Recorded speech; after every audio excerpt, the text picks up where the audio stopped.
In the fire of trials, we're refined, our bonds of brotherhood forever aligned. Through every test of faith, we stand as one.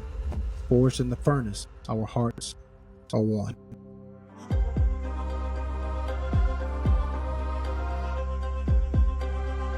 We're back for episode 6 of the Forging Brotherhood podcast. We're missing one, the president himself, Stephen Ford. But nevertheless, the show goes on. We got myself, we got Mark, we got Ron. How y'all doing, fellas? Doing great.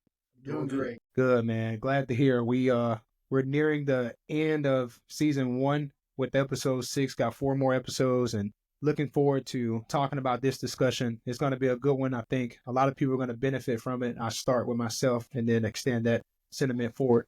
In episode 6, we're talking about from burnout to brotherhood, how the wisdom of Moses' father-in-law can help men break free from the loneliness of duty and build a support network. And so, of course, this is coming primarily from Exodus 18. And we just want to take time to acknowledge burnout and men who are just overly dutiful and maybe they don't know how to deal with that. And so just to set the stage for this, we often talk about the importance of community and connection for our mental health, emotional well-being, and so on and so forth. But what about the men in our lives who may be struggling to find their places in this conversation? There's a lot of, issues with men being overproductive, but maybe they don't express that they feel that they're nearing their wits' end and they feel like they can't go any further. And so with that in mind, let's just think about question 1. In what ways can godly men's sense of duty and responsibility lead to feelings of exhaustion, resentment, and disconnection? There are so many aspects that comes along with our role of being a man, right? That it can be summed up with being dutiful, performing, providing, and producing. Men must provide and produce for their families, regardless of how they feel. Men must remain vigilant and disciplined and guide their homes, regardless of many other factors and other circumstances. We understand being a man, the call remains the same. And so naturally, anyway, this is what I was thinking as I was looking at the question. Our duty as a man naturally will wear us down from time to time. But as far as the resentment and the disconnection, I believe that's more likely to happen when all of our sacrifice and all of our labor seems to go unrecognized by those it should mean the most to. And so, crazy thing about it is, you have a group of men in the body who will say things like, this is just part of being a man. We don't talk about how we feel on the inside. That's not what real men do, but that couldn't be further from the truth. I try to remind those brothers who believe that, hey, listen, the Psalms are full of David pouring out his heart. Expressing how he felt under the weight of certain circumstances. But then another thing that's pretty interesting, and then, I'll stop and turn it over to Mark. There are those who feel this resentment or feel disconnection, but they don't feel comfortable talking about it with other men in the body. They're more comfortable talking to a golfing buddy, or they're more comfortable, and I'm sure both of you can relate to this. You know how it is when men go to the barbershop. That's our safe space. That's our refuge. So the things that we say, they don't really bother us. They don't really weigh us down. Unfortunately, we feel more comfortable talking about those things with people outside of the body as opposed to in the body. And so I think that's what, causes that male loneliness and disconnection with other men in the body of Christ. I think Ron hit on exactly kind of what I was thinking. The resentment, and we don't talk about this, but I know every man can relate the things that go on in our heads on a daily basis. Am I good enough? Am I doing enough? And what Ron said, if you don't receive that appreciation for the ones that you're sacrificing and doing all of this for, that's where the resentment comes from in my mind. And the bad thing is, because we don't talk about it, all these things going on in our head, for our families, for the church, for, whatever else I'm doing in the community, because we don't talk about it, we keep it in our mind. And sometimes that resentment will be one of the things that we keep on throwing around in our mind, and we'll be angry really with no cause when you finally do let it out. And sometimes if you hold it, it's going to come out in one form or another. Mm-hmm. And usually it's an unhealthy way. And people will say things like, well, I had no idea you felt that way. I didn't know you didn't feel appreciated. I appreciate everything that you do. And they sincerely mean that, and they do. And so here I am resenting these people for not appreciating me when they've appreciated me the whole time. I just didn't know about it, And that loneliness, that resentment, no doubt it's a real thing. But the danger for men especially is sometimes it can just be in our heads, and we're feeling these things. That's true. Because we keep on building these things up.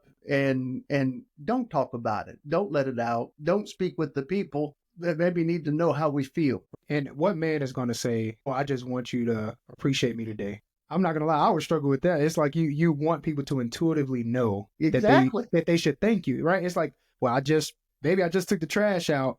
I'm coming back in. It's like, I'm not going to tell you I want you to say thank you, but it's like I'm almost expecting that. And I think our expectations of how people show appreciation to us is sometimes not fair. But then it's a bit biased and skewed towards what we believe, at least the level of appreciation that we should receive. And so I wanted to touch on what Ron stated about men saving or compressing their feelings and waiting until they can express it to like a golfing buddy or something like that. I wanted to pose this question, man. Do you think that sometimes that might be related to God himself? Like maybe it's not, say, a Christian brother. So for example, like with Cain and Abel, Cain felt resentful in the sense that he had given an offering to God, and obviously it wasn't approved by God, but he felt resentful to the extent that he would carry out the murdering of his brother. And I think it gets overlooked in the sense that Cain, even though he didn't give his best, there was still this negative emotion that he felt as it relates to God not approving of his sacrifice, but yet approving of his brother's sacrifice.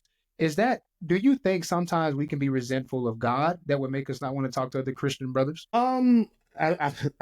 Yes, that's most definitely a thing. I think that anger is misplaced. It's funny. I actually told the congregation here not too long ago, in reference to praying to God and talking to God, I said, hey, listen, cast all your cares. Tell him everything.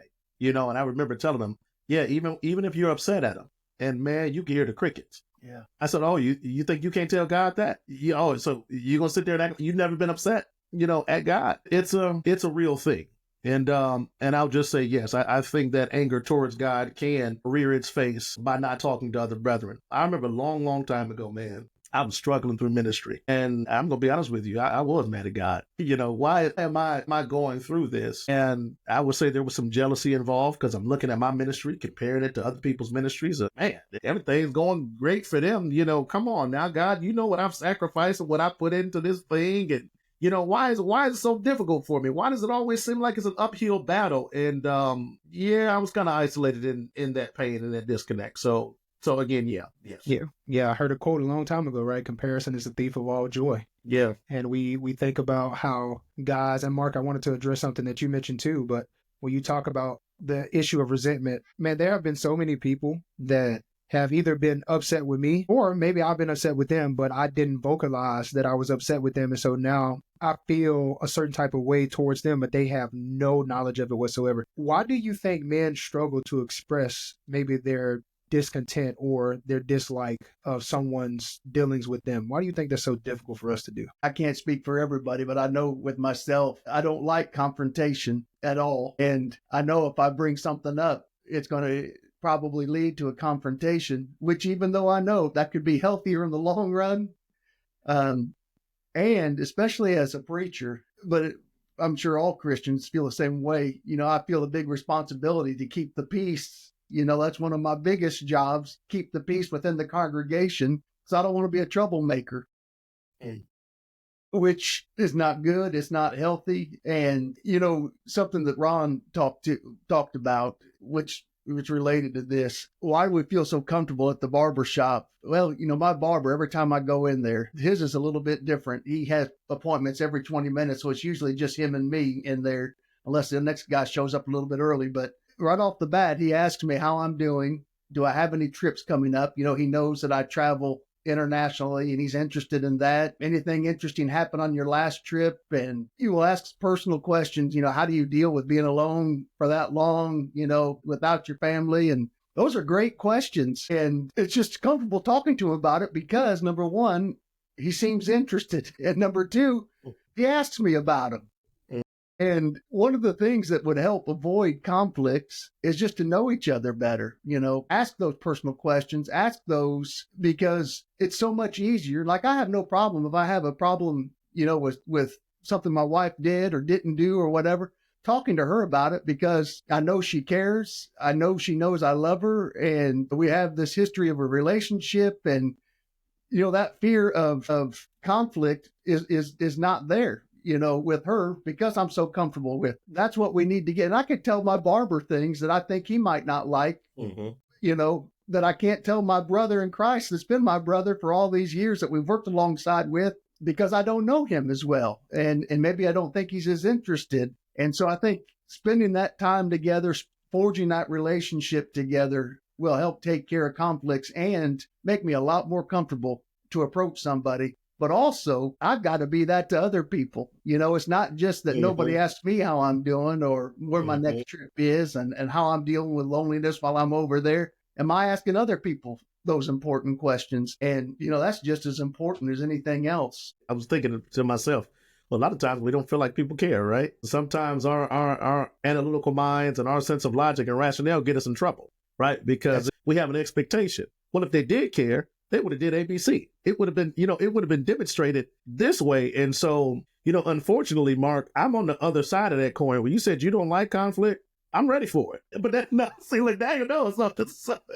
and that's not always good. You know what I'm saying? I'm like, I gotta calm down, Ron. I'm ready.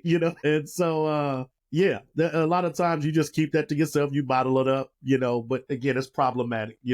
Communication is different. It took me a while to get used to this, but I absolutely love it. In other cultures, especially African cultures, when I went to Tanzania, man, if they're thinking something, even if it's about you, they say it right to you.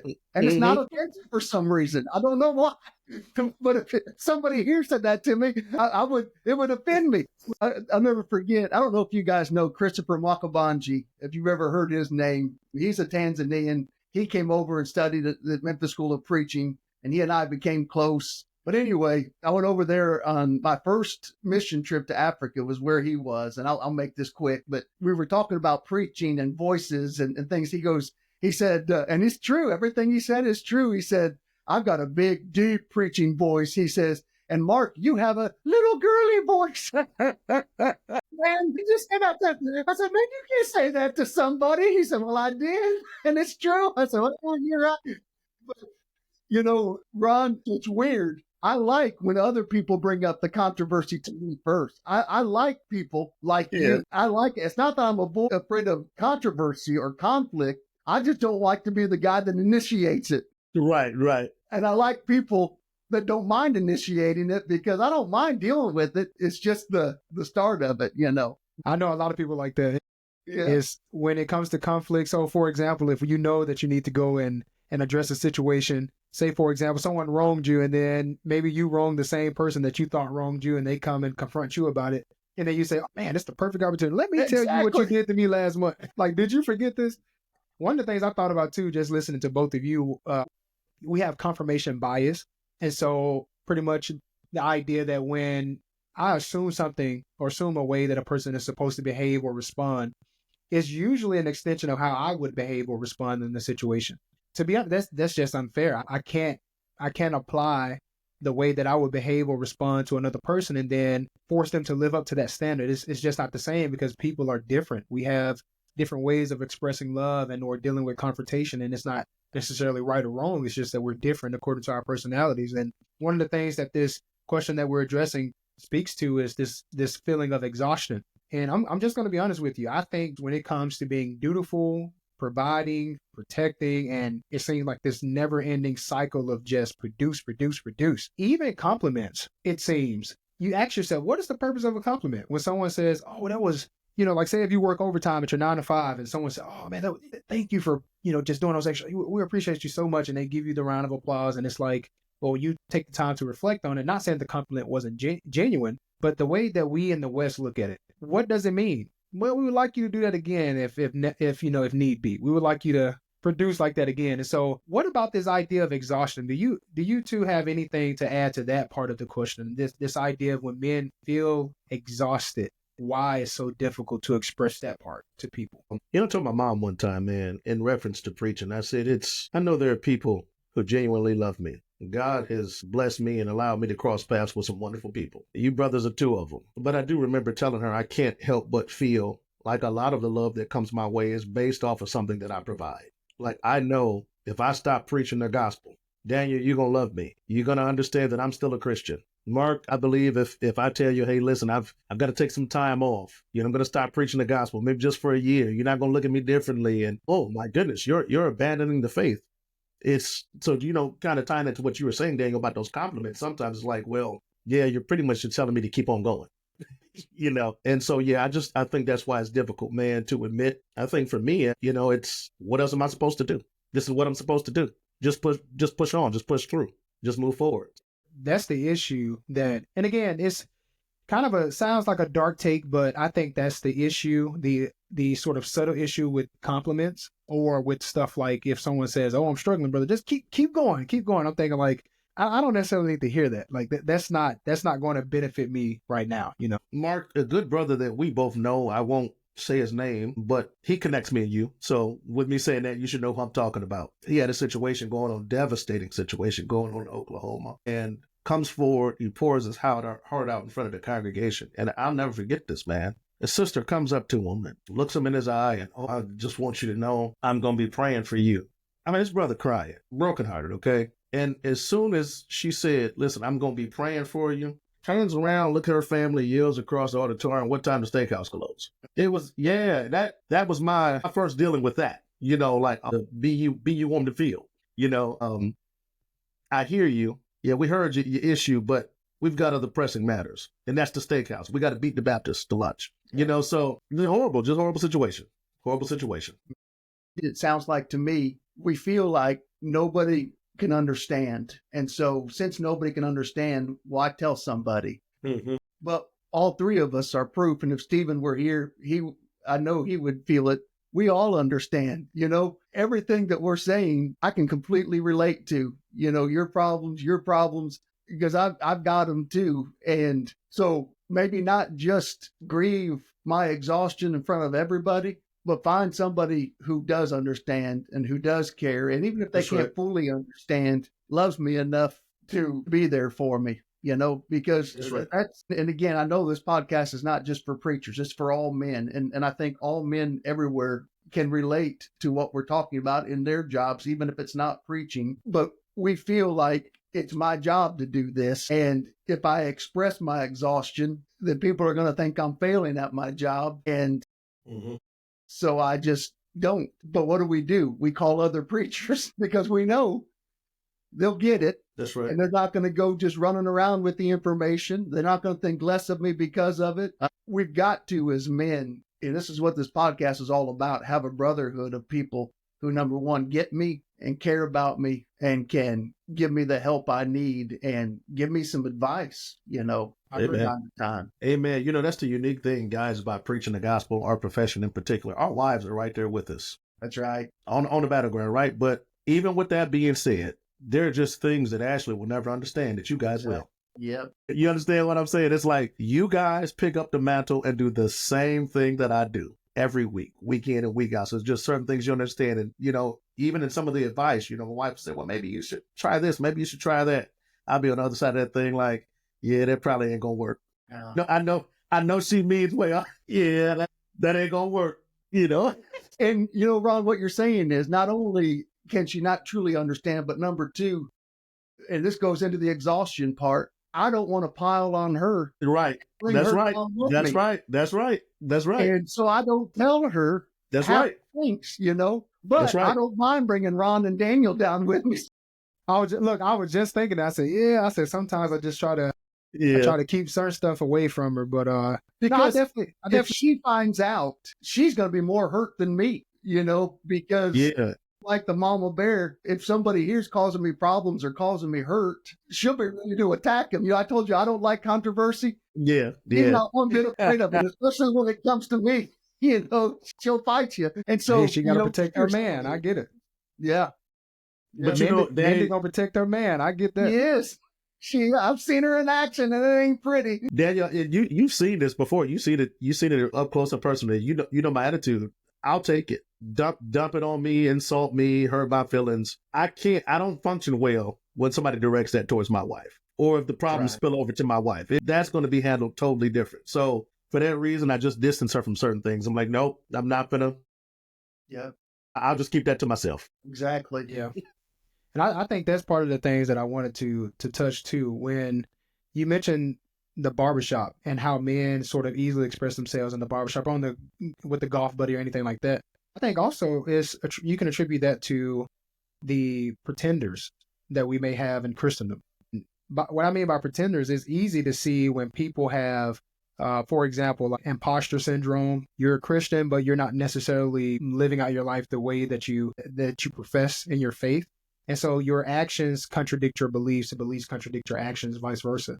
And so when it comes to that, I think it's difficult for people to feel that they're going to have a person that they can talk to and stuff like that. Look at old Steven trying to get in.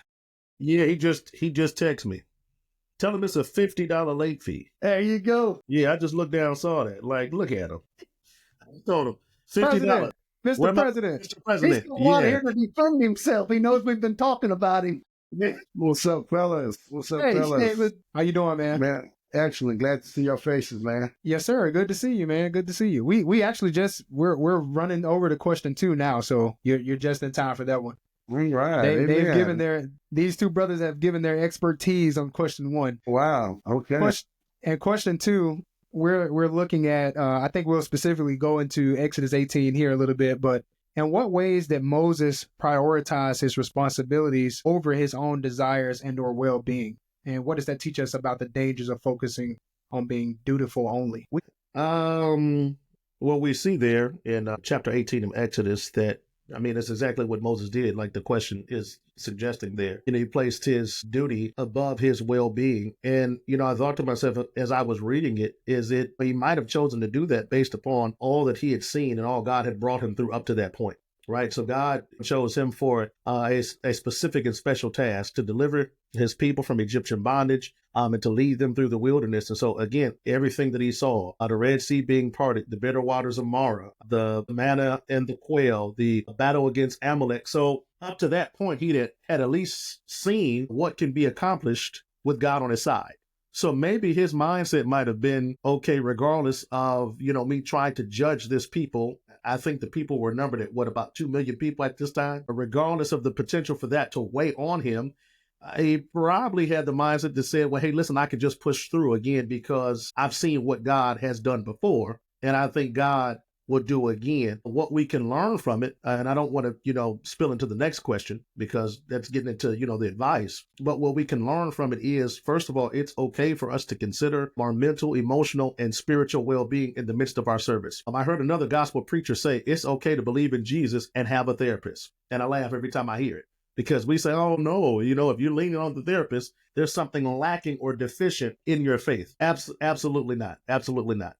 And so, tend to your mental health, tend to your spiritual well-being in the midst of your service, and understand that does not make you selfish. Okay. If we keep pushing forward without taking the time to address our spiritual health, our mental health, that's going to affect us in a negative way. And it's going to affect the people that hear us in a negative way. And so failing to do that, can lead to burnout. Yeah.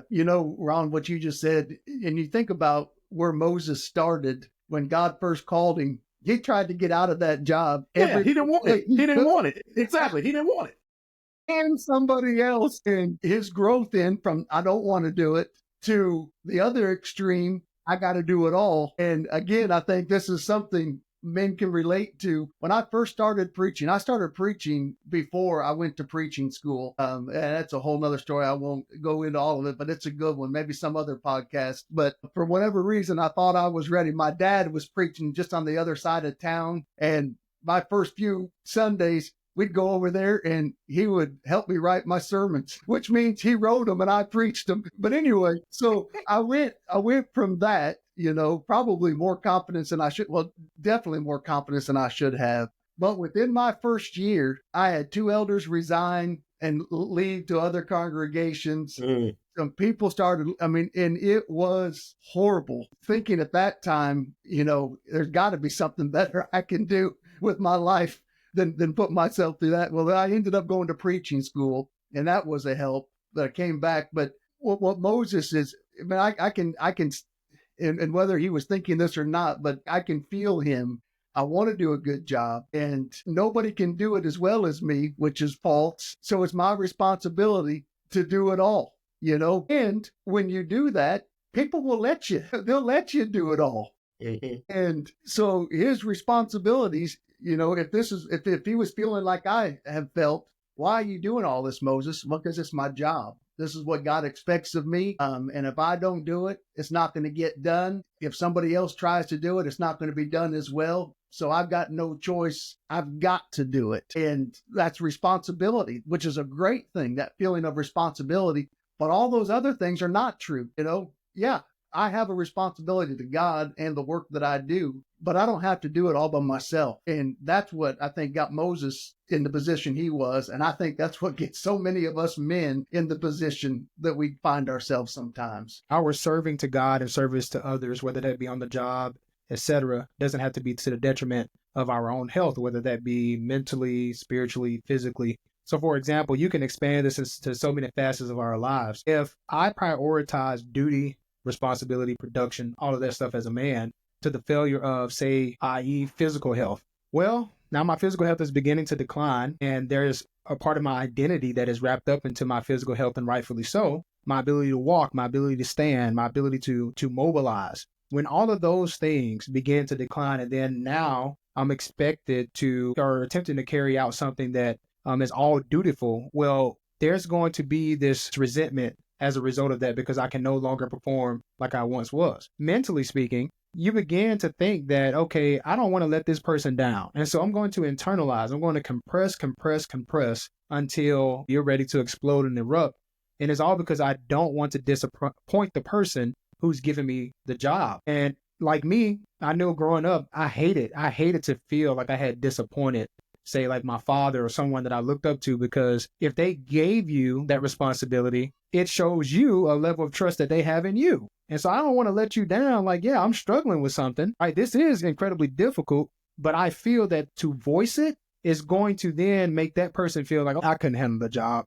And I don't want them to feel like that. For Moses and for us, for sake of application, the weight of responsibility can be overwhelming sometimes because we realize what we're doing. We realize that we are speaking and serving on behalf of the self-existent, sovereign creator and ruler of the universe. There are souls that are in the balance. There's our family that's hanging in the balance. All these things. And it is a tremendously immense and weighty role that we play. And there's so much at stake. And there are times that weight can feel overwhelming and we can take more on ourselves, at least mentally, emotionally, than we ought. So, Paul would make very clear, we sow and we water. God has increase. And I'm thinking of one Elijah who was overwhelmed, it seemed, in 1 Kings 18 and 19. And this angel is like, look, man, take a nap. Get a bite to eat. We'll circle back around to this in a minute. And that can be the case with many of us sometimes. We get overwhelmed with whatever it is that we're doing in our service to the Lord. And though it is important, and though it is weighty, and though all those things are true, we can only function as well as our mind allows us to. Mm-hmm. The mind will affect the body. And if we are mentally unable to perform, then that takes away from what we're doing anyway. So then what good really are we in that circumstance? And so like Elijah, sometimes we have to kind of circle around and be brought back to where it's important. God told him to take this nap. He told him to have some food. And then he brought him to this place where he had given the law of Moses initially to them in Horeb so that he can remember. And he asked him these 3 times, where are you? And it's like this reminder, like, okay, what's important here? What's really important? And my opinion, and I think it's the case with Moses, there are certain things that we do that may have value to them, but they may not be the most important and essential things that we can be doing. There is a better thing that we can be doing sometimes. And the work of the church and church work can be very, very different. We can bury ourselves in church work. I'm going to cut the grass. I'm going to do the bulletin board. I'm going to write the bulletin. I'm going to change the marquee on the outside. I'm going to make sure that I'm going to be at the men's breakfast. I'm going to be at the seniors meal. I'm going to go here and go to the nursing home, and I'm going to teach the kids, and I'm going to teach the adults and all this stuff. And that's all good stuff. But then what happens over a matter of time, we end up burned out, and then it can turn into resentment and all this other sort of stuff. And then we just kind of say, hey, let me just boil this down. Let me do the thing that I can do effectively.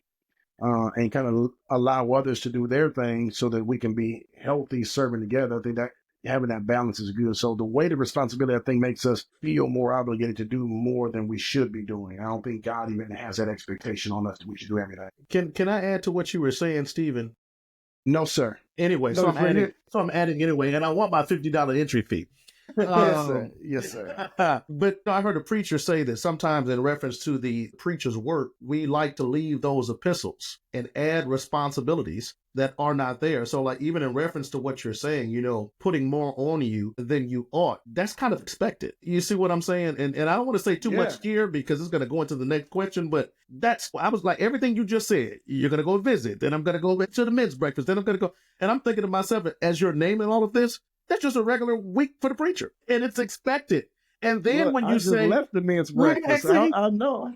And so, and then when you say, okay, well, hey, listen, it's taking a toll on me. Let me step back, let me recalibrate so I don't burn out. Sometimes it's like, oh, well, now he's being lazy because he was doing all of this other stuff. Now you're stepping back. Well, what you mean you need time for yourself and to get your mind right? So yeah, it's just unfortunate. I just wanted to add that to what you were saying, but I agree wholeheartedly on what you take. We see that production mindset in more than just preaching in other areas. You think about when it comes to athletics. So professional athletes, boy, don't let them take a day off. Everybody on them. Yeah. It's like, man, you get paid all this money and you in to tell me your knee is sore? You can't run up and down a basketball court? Daniel, they could break a leg. And them fans are like, the old school players would have got out there. Oh, yeah. For less money. It's like, what? They got paid $5 and they were dead and they still played. Yeah.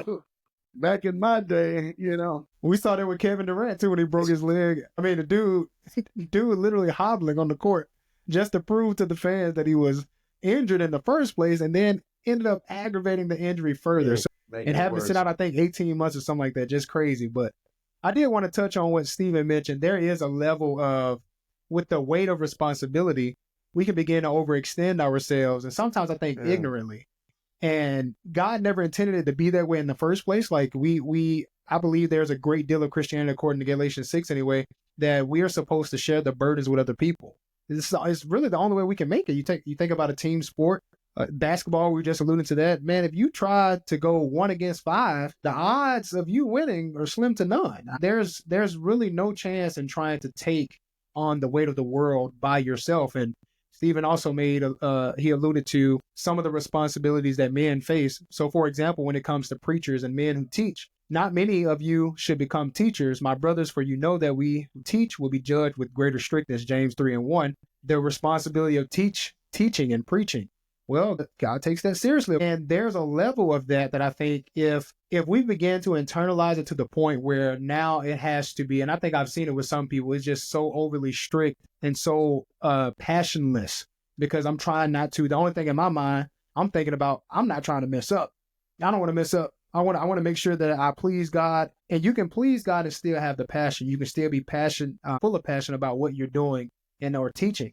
And then the other example was in 1 Timothy 5 and verse 8, speaking about husbands in particular, it says, but if anyone does not provide for his relatives and especially for members of his household, he has denied the faith and is worse than an unbeliever. As a husband, I'm not going to lie, and I'm sure that you all been married a lot longer than me. Boy, there are times where you just feel like you can feel it. And I don't even know how to vocalize it sometimes. It's just you can feel this intense pressure to just produce and provide and protect. And in many ways, taking a day off just seems like you're being lazy. It almost seems like you're dropping the ball on that. And it kind of runs over into the third question, which, Ron, you mentioned earlier. We already began to answer the question. So asking is just kind of putting emphasis on the question itself. But what role did Moses' father-in-law, Jethro, play in his life, and what can we learn about the value of wise counsel and accepting help? Mr. President. We'll yield to the president first. No, Mr. President, let it at least be first here. So since I'm least, I'll go first.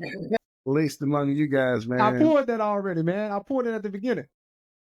Look, it is what it is, man. I think Moses' father-in-law gave him wise counsel because he was able to see. Sometimes there's certain wisdom that you have when you look at the Bible. You think about what the Bible says about wisdom. I think wisdom from the scripture demonstrates a keen skill at using God's word is what I think wisdom really mean. But also there's a wisdom that you gain from experience. Jethro, being older than Moses, was probably able to see, man, look, this thing works in any field.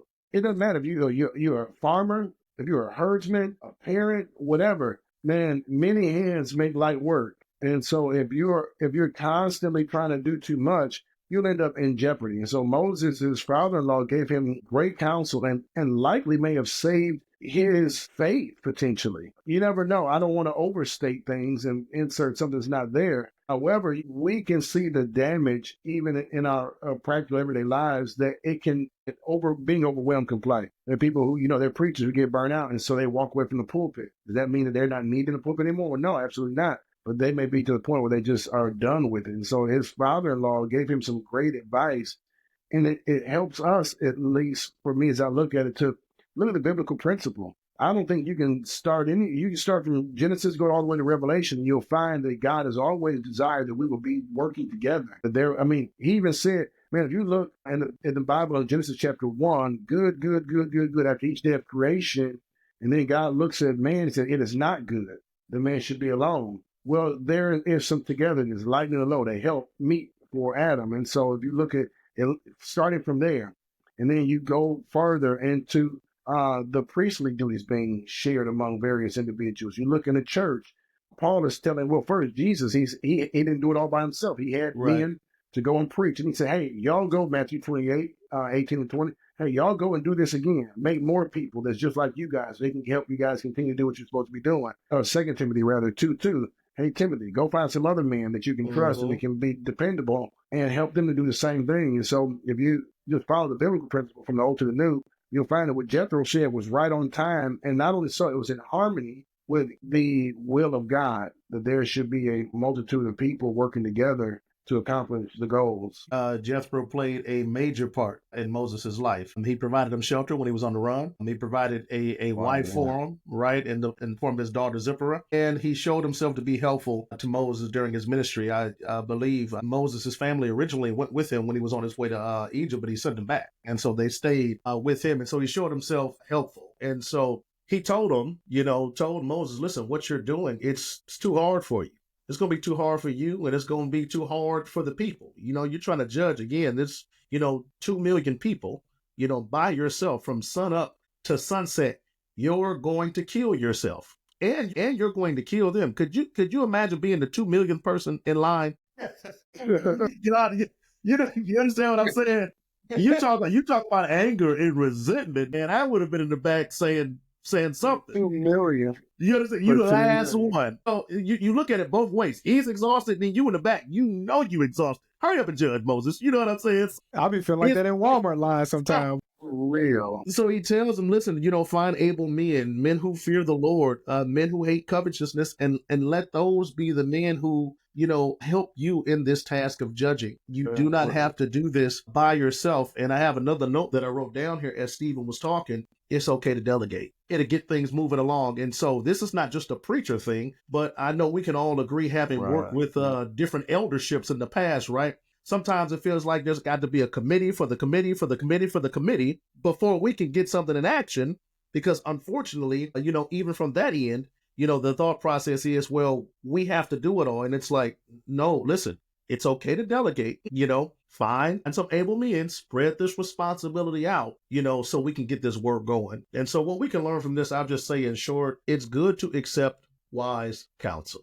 We have those who have been in our field a little bit longer. Mark, you've been doing this a lot longer than me. So everything I'm telling you is gold. You tell me something, I'm listening. I won't get into the ins and outs, but look, I called you the other day. Hey man, look, I need some advice, and just tell me how you dealt with it, because you've seen this more than I have. So, it's good to take wise counsel. I think it's Proverbs 12:15. The way of the fool is right in his own eyes, but he that hearkens unto counsel, I believe the implication there is wise counsel is wise themselves. So we need to receive wise counsel. Everything you guys just said, I wrote some things down. You touched on them. You did, Stephen. I think he just called you old, Brother Mark.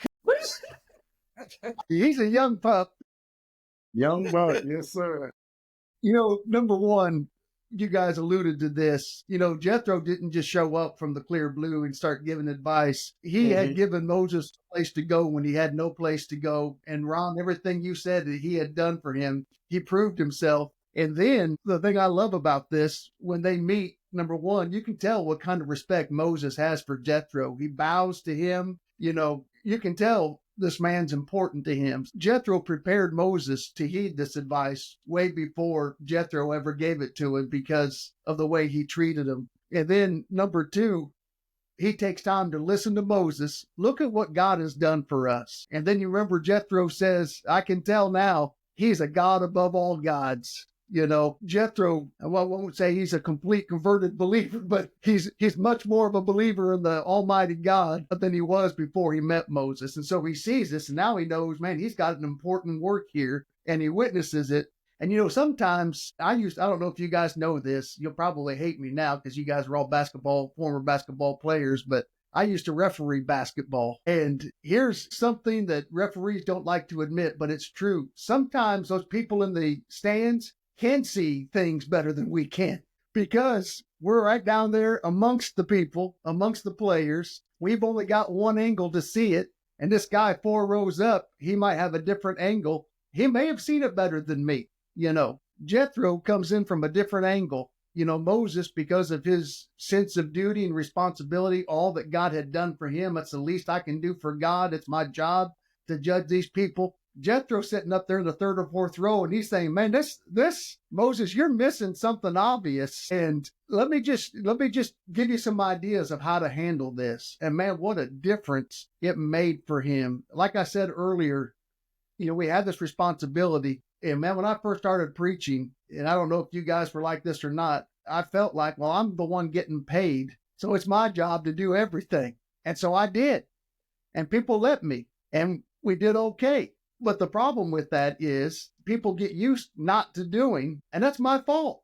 That's ultimately my fault because I didn't delegate, like Ron said, and didn't train people, didn't help people. And you want to know what leads to burnout? It can be our own fault because we think we've got to do it all. And Moses was headed that way, man. He was headed that way. And he would have gone to an early grave. And then what would the people have done? If he hadn't trained these men to be judges, what would have happened to Israel?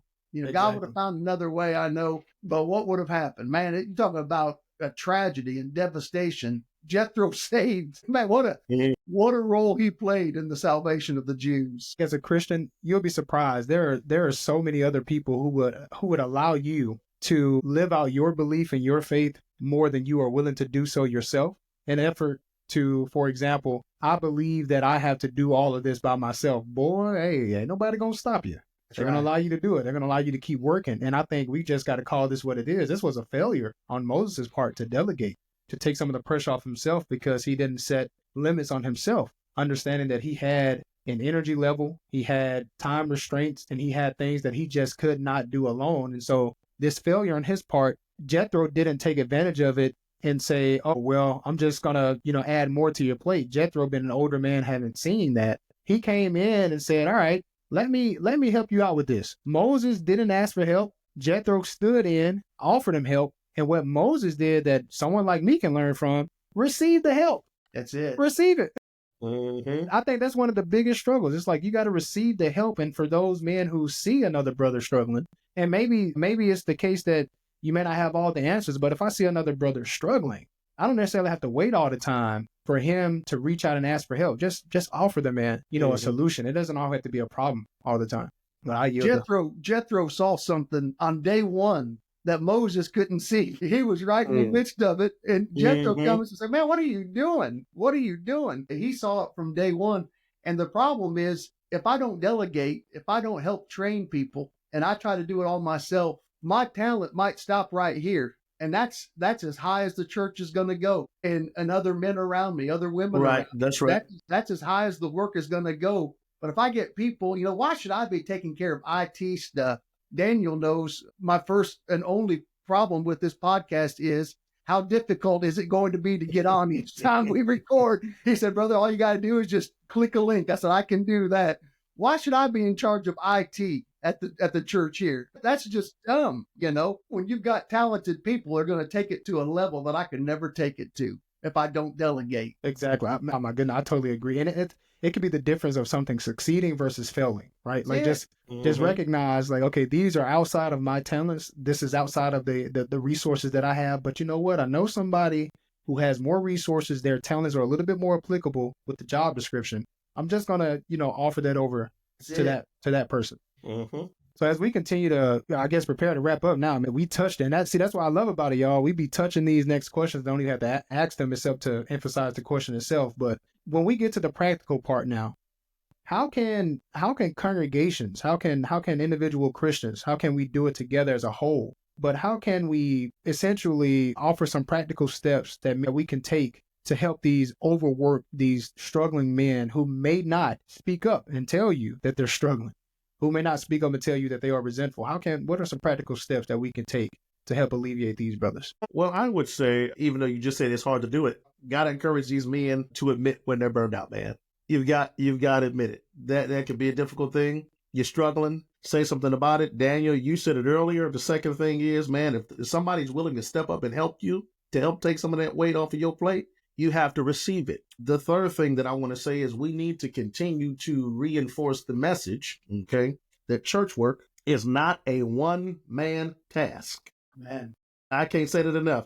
We are all members of the one body of Christ, and each member has their function, right? How many preachers do you suppose? I'm trying to tread lightly here, but how many preachers do you suppose do elder work?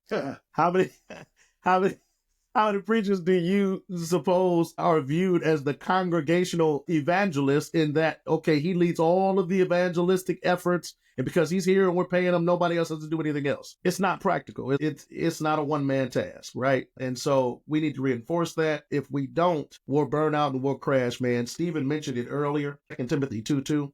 The things that thou hast heard of me among many witnesses, the same commit thou to faithful men who should be able to teach others also. If my aim as a teacher and a preacher is not me hoping that one day you receive that instruction and you understand it in such a way that you become instructor yourself, what am I doing? I tell the congregation that all the time. This is not the circus, and I'm not the main attraction. And now, don't get me wrong, I understand there are certain aspects of a lesson, right, that are just entertaining. And sometimes a preacher can say something in a certain way and we can find some humor in it, but it's like, no, we're here to be fed. And I've got to take that. I've got to apply it. I've got to grow. And like, again, I tell them that all the time.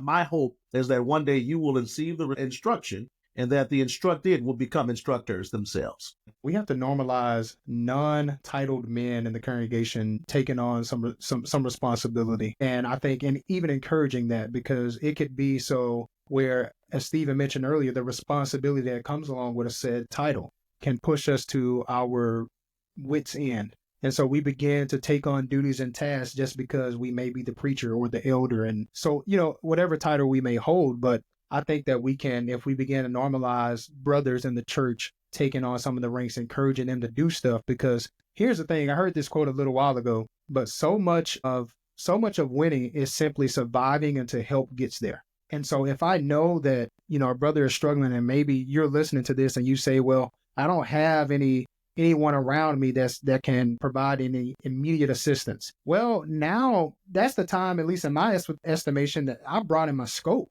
right? Like I brought in my scope and I look outside of the immediate, resources that I may have to ask help from someone else. Because as Mark mentioned, Jethro wasn't a complete convert believer, and he still was able to provide assistance to Moses. God can use more than just believers. And so if someone has offered me some practical advice outside the church and I know it's true, why reject it? You know what I'm saying? So I just think that there has to be the normalization of allowing men to use their talents, allowing men to be able. One other thing too that I forgot to mention, I forget the guy that wrote the book. No, and I just forgot the title of the book. Anyway, if it comes to me, I'll make sure to put it in the show notes. But in the book, the guy was mentioning how when you see startup churches, there are so many men around. They're breaking the ground. They're helping to build. They're helping to establish things. Versus when a church is established, there aren't as many men around, and you wonder where's the disconnect. Well, he points out that it seems that the talent of men is more useful when there's more risk involved. And so when you take away the risk and everything is super formal, not as passionate, things like that, and then you begin to implement that structured formality, now it seems like the talent of men is not as useful.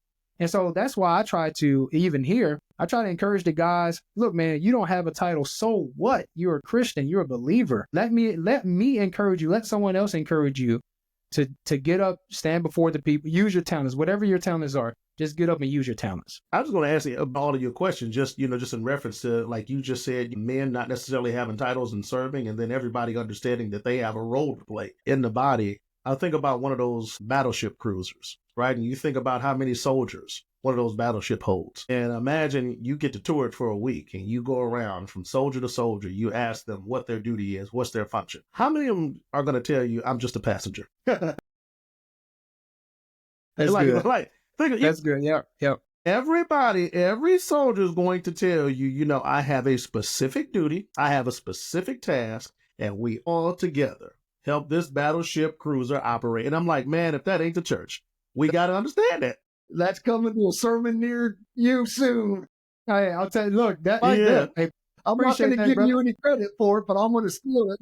Oh, that's fine. You go ahead. You go right ahead. look, I done got about 7 sermons from y'all just from the episodes that we've done. But look, man, I've appreciated the conversation. And I hope that those of you who are listening have appreciated and found value in the conversation. And we want to hear from you. What are your thoughts on just this whole burnout situation and men being overly dutiful and productive to the point that it's detrimental to their mental health, physical health, and spiritual health? We want to hear from you, and we'll feature that in the next episode. But until then, keep forging brotherhood and keep on keeping on. We thank God for you.